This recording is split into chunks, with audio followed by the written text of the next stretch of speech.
Selamat datang kembali di pembahasan mendalam kita. Kali ini kita fokus ke bab 3 dari The Third Door, judulnya Gudang Penyimpanan. Kita bakal ikuti Alex Banaya nih setelah heboh menang The Price is Right.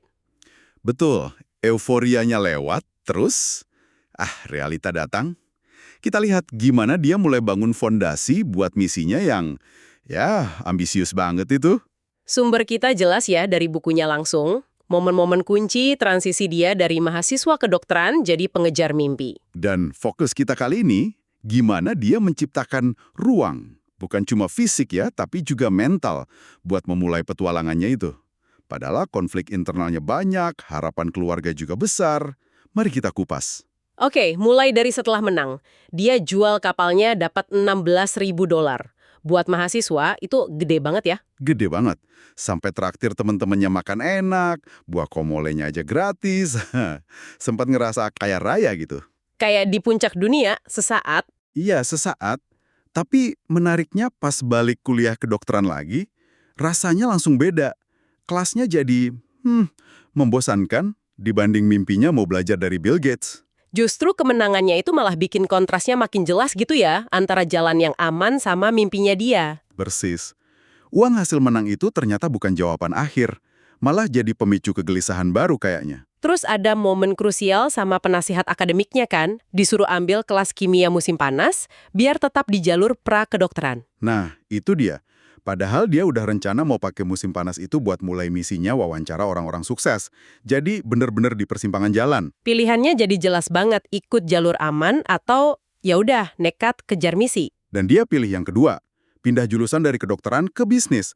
Keputusan yang, berani sih. Tapi pasti berat ya ngomong ke orang tuanya, apalagi kita tahu latar belakang keluarganya, pengorbanan mereka. Banget. Itu bagian paling emosional kayaknya di bab ini. Ayahnya nggak marah, tapi lebih ke khawatir. Bingung kita. Nggak kebayang ya, ayahnya sampai bilang bertualang itu bukan karir kan? Iya.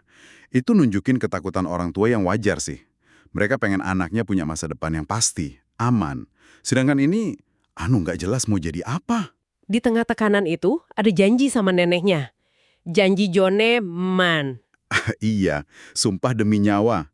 Minta Alex janji nggak akan drop out total dari kuliah. Menurut Anda gimana peran janji ini? Penting nggak? Penting sebagai semacam kompromi ya. Kayak jaring pengaman. Alex boleh kejar mimpi gilanya, tapi nggak putus hubungan sama sekali sama pendidikan formal. Mungkin ini ngasih dia sedikit ruang. Ruang psikologis gitu ya? Bisa jadi.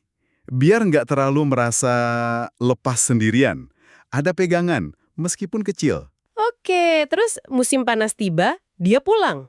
Gelisah di rumah, butuh tempat fokus. Nah, disinilah gudang itu muncul. Betul. Dia nemu gudang kecil penuh sarang laba-laba di kantong ibunya. Terus dia bersihin. Tindakan sederhana tapi kayaknya simbolik banget ya. Sangat.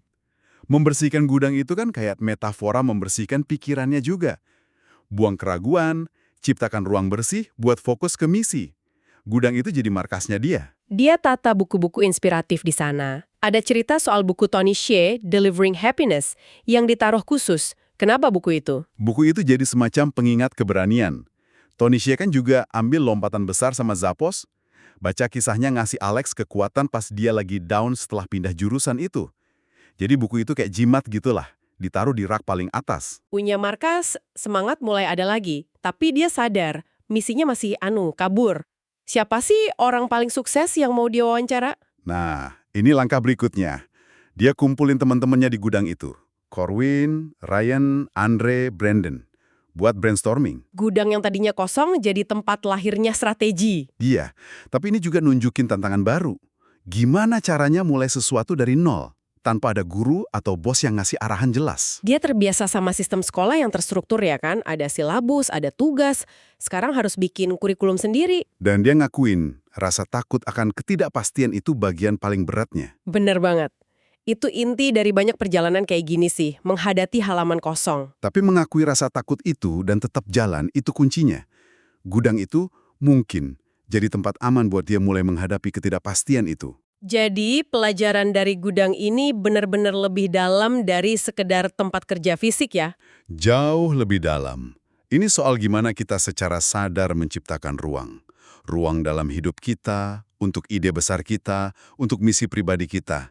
Meskipun mulainya dari tempat yang sederhana atau bahkan harus melawan arus.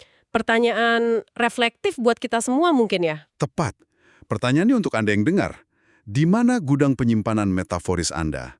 Apakah itu sudut kamar, waktu khusus tiap pagi, atau ruang mental yang benar-benar Anda jaga? Tempat Anda bisa membersihkan sarang laba-laba keraguan dan mulai membangun sesuatu yang berarti buat Anda. Pikirkan ini. Bahkan ruang terkecil sekalipun, kalau didedikasikan buat fokus, itu bisa jadi awal dari perubahan besar. Langkah pertama seringkali cuma soal membersihkan sedikit ruang untuk bisa memulai.